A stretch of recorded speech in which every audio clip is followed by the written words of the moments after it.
Graça e paz, meus irmãos. Estamos aqui para mais um estudo bíblico. Convido você a reunir aí a sua família. Reúna aí seus parentes que estiver em casa, pai, mãe, filhos, netos, para mais um estudo da Palavra de Deus. Amém? Bom, hoje nós vamos retomar os estudos bíblicos no Evangelho de João. Lembra que nós começamos lá no templo, na PIB Sampaio Correia, e nós paramos devido a essa pandemia. Estávamos dando estudos avulsos e hoje, a partir de hoje, nós vamos retomar, tanto eu quanto o pastor Adriano. Então hoje nós vamos dar prosseguimento em João, Evangelho de João. Então abra aí em João capítulo 3. Vamos estudar do 1 ao 21. Amém? Então já pegue sua Bíblia aí e abra nesse texto.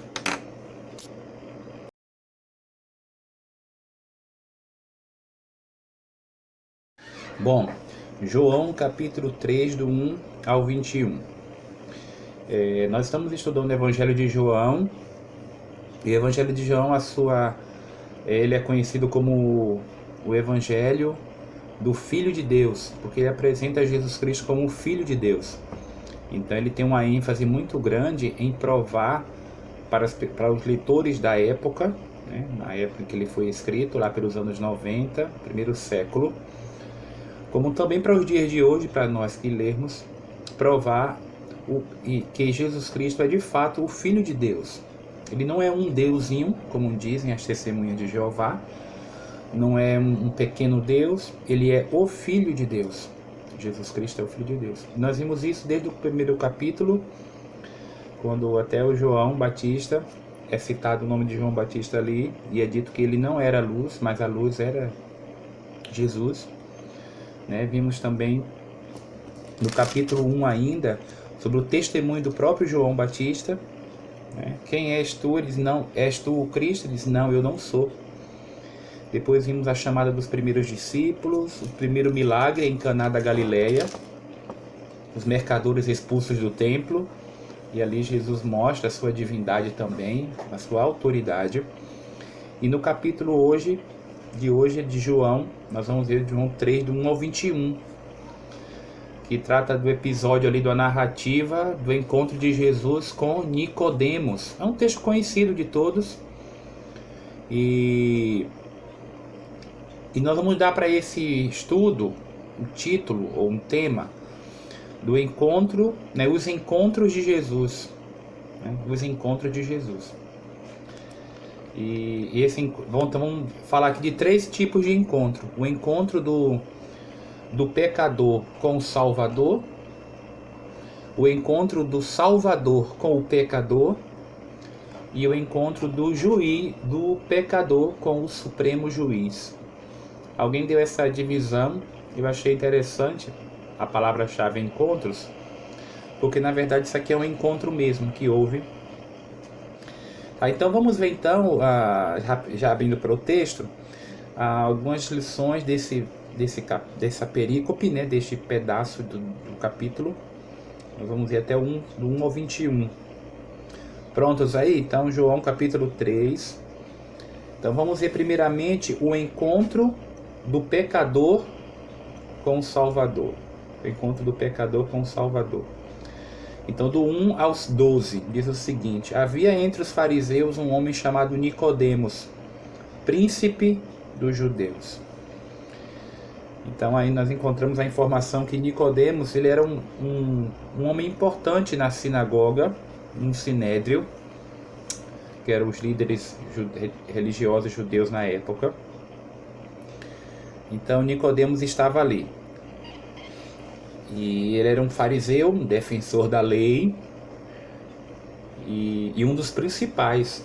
É dito aí que ele era fariseu, um homem chamado Nicodemos, príncipe, um dos principais dos judeus. Vamos lá. Este foi ter de noite com Jesus e disse-lhe: Rabi, bem sabemos que és mestre, vindo de Deus, porque ninguém pode fazer estes sinais que tu fazes se Deus não for com ele. Então, Nicodemos, ele foi se encontrar de noite com Jesus, em segredo, né? Será que estava com medo de alguma coisa? Ou foi por prudência, né? Afinal, ele era um líder, ele era um líder religioso da religião, no grupo dele, né? E aos olhos de todo o sinédrio, de seus colegas religiosos, talvez, né, vamos dizer, de uma certa forma irônica, será que se encontrar com Jesus era algo perigoso, algo inadmissível? Como que um dos nossos vai se encontrar com aquele Jesus, com aquele mestre lá, chamado mestre? Até porque no sinédrio, eles sim eram chamados e considerados mestres. Então, só que tinha algo de sobrenatural, tinha algo de diferente em Jesus. Ele não era um mestre qualquer. Tanto é que isso chama a atenção de Nicodemos.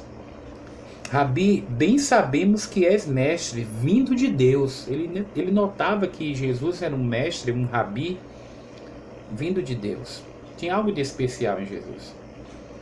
E Jesus não fazia parte, Jesus não estudou nas escolas deles. Havia naquela época duas escolas, a Shammai e a de Hillel. Eram duas escolas judaicas autorizadas. E Jesus foi chamado de rabi, era considerado rabi, considerado mestre, sem ter frequentado as escolas deles. A escola, por exemplo, que Nicodemos estudou. Então, inclusive, o próprio Nicodemos era um rabi, ele era um mestre na religião dele, certo?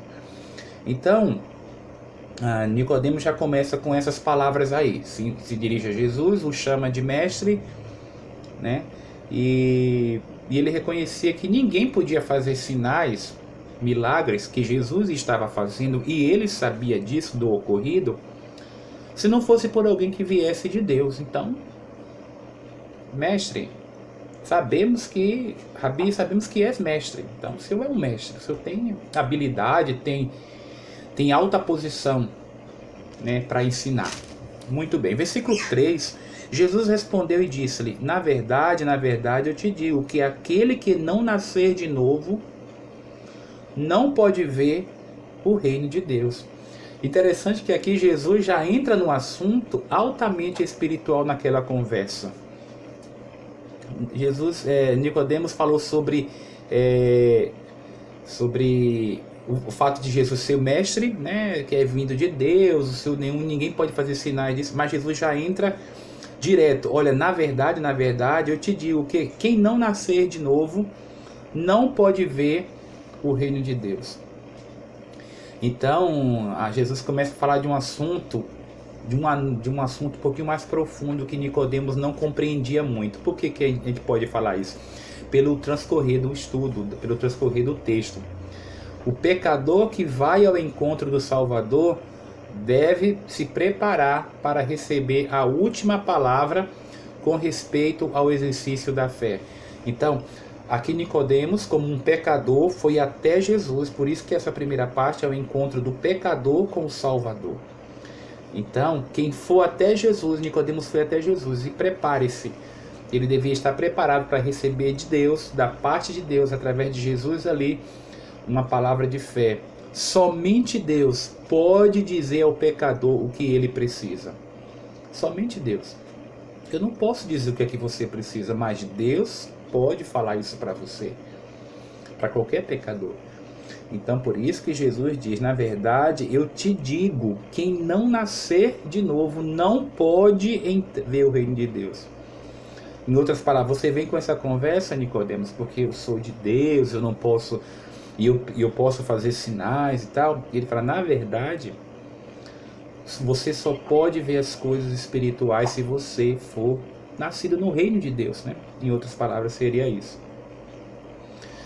Nicodemos precisava nascer de novo. Era este o início da conversa. Só que Jesus começa a aprofundar um pouco mais isso aí. Versículo 4. Disse-lhe Nicodemos: como pode um homem nascer sendo velho? Pode porventura tornar a entrar no ventre de sua mãe e nascer? Essas duas perguntas podem revelar de Nicodemos que ele de fato não estava entendendo nada. Eu prefiro acreditar que de fato ele não estava entendendo, mas que ele compreendia a diferença entre a questão de que Jesus não estava se referindo a voltar para o ventre materno. Pela pergunta, pelo questionamento de Nicodemos, né? Mas ele não sabia o que significava de fato este nascer de novo. Então estava um clima de dúvida ali na cabeça de Nicodemos. De uma certa forma ele estava com algumas dúvidas. Como pode um homem nascer sendo velho? Né? Então Jesus já começa a mostrar a partir daqui a diferença entre um nascimento espiritual e um nascimento físico. O nascimento físico, a questão dos pais, um local, o nível social.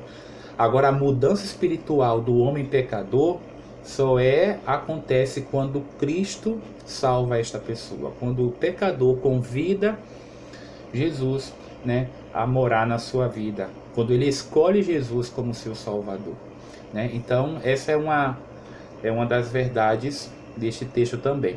Versículo 5, Jesus respondeu: na verdade te digo que aquele que não nascer da água e do Espírito não pode entrar no reino de Deus. O que é nascido da carne é carne, o que é nascido do Espírito é Espírito. Não te maravilhes de eu te ter dito, necessário vos é nascer de novo. Então vejam que aqui Jesus está falando de um nascimento não físico, mas um nascimento espiritual. As pessoas confundem, porque já nasceu, já todo mundo é filho de Deus. Não, negativo. E existem crentes pensando assim. Há pessoas das igrejas que acreditam nisso, que todos são filhos de Deus. Não. Isso é universalismo, não é uma crença bíblica não, irmãos. Isso não é uma doutrina bíblica. Todos são criaturas de Deus. Nós vemos isso no capítulo 1 de João. Ok? Mas aqueles que creem em Jesus, estes passam a ser filhos de Deus. Eles nascem de novo, é muito claro aqui. Então o assunto de salvação aqui está sendo tratado com outro nome, de novo nascimento, ou regeneração, a nova vida. Então, o fato de a pessoa ter nascido fisicamente não significa que ela é filha de Deus. Por isso que Jesus fala: Nicodemos, é necessário nascer de novo. Versículo 8, o vento assopra onde quer e ouves a sua voz, mas não sabes de onde vem, nem para onde vais. Assim é todo aquele que é nascido do Espírito. Nicodemos respondeu, disse-lhe: como pode ser isso? Jesus respondeu e disse-lhe: tu és mestre de Israel e não sabes isto?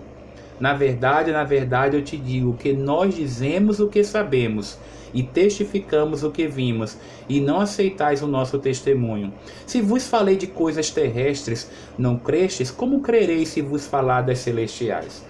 Então aqui Nicodemos, ele começa a ficar balanceado mais, lógico, né? Porque Jesus começa a falar mais aprofundando do que é o novo nascimento.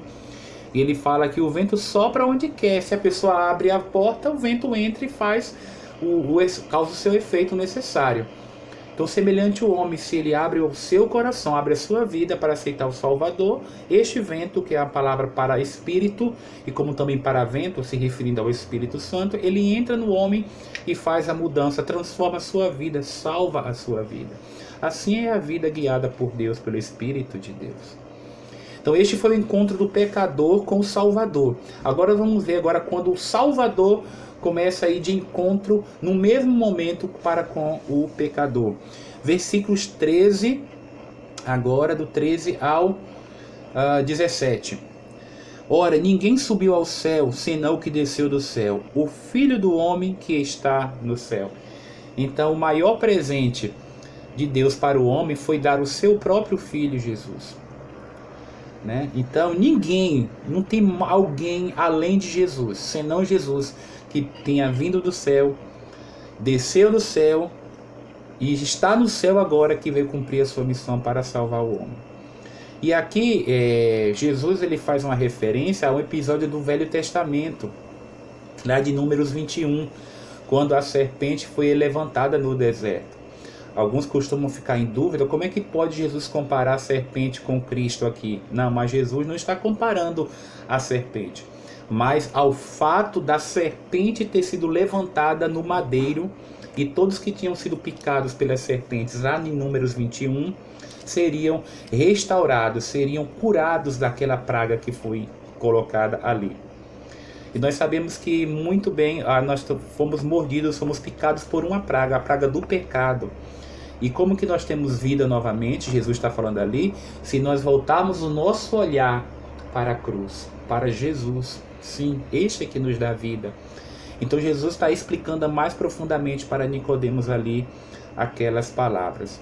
Versículo 16, 15 e 16, que é um versículo que muitos de nós conhecemos, até sabemos de cor, porque Deus amou o mundo de tal maneira que deu seu Filho unigênito, para que todo aquele que nele crê não pereça, mas tenha a vida eterna. Então, coisa mais bem-aventurada é dar do que receber, e Deus deu o seu Filho. Ele deu a salvação a todo aquele que crê. Enquanto o pecador se encontra com o Salvador e o Salvador se encontra com o pecador, há uma possibilidade de salvação. Não basta apenas se encontrar, bater um papo, ter uma conversa das coisas espirituais e ficar por aí. Não, é preciso reconhecer a sua condição de pecador e de necessitando de um Salvador. Aí sim, aí crê nesta palavra e passa a ser salvo. Porque tem muita gente que só fica conhecendo os fatos sobre Jesus, as coisas sobre Jesus, e não muda a sua vida, e não deixa Deus mudar a sua vida. E finalmente a última parte desse texto é quando agora o pecador ele se encontrará não mais como um Salvador, mas como seu juiz. E aí, neste dia, não haverá chance de salvação. É para apenas receber